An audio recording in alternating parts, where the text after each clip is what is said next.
ఛత్తీస్గఢ్ రాజధాని రాయ్పూర్లోని ఓ power station లో భారీ అగ్ని ప్రమాదం జరిగింది. పవర్ డిస్ట్రిబ్యూషన్ కంపెనీ క్యాంపస్ లో ట్రాన్స్ఫార్మర్ పేలడంతో మంటలు చెలరేగాయి. అక్కడే ఉన్న ఆయిల్ కి మంటలు అంటుకోవడంతో అగ్ని ప్రమాద తీవ్రత పెరిగింది.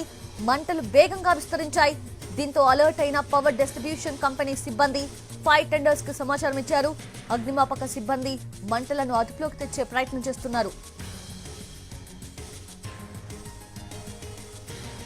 ఎన్టీవీ స్క్రీన్ మీద చూస్తున్నాము ఎక్స్క్లూజివ్ గా విజువల్స్. అగ్ని ప్రమాదానికి సంబంధించి ఛత్తీస్గఢ్ రాయ్పూర్ లో భారీ అగ్ని ప్రమాదం చోటు చేసుకుంది.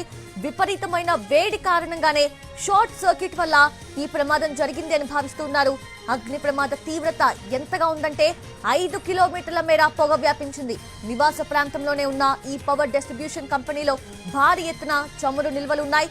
దీంతో అధికారులు ఆందోళన చెందుతున్నారు. వాటిని తరలించే పనుల్లో నిమగ్నం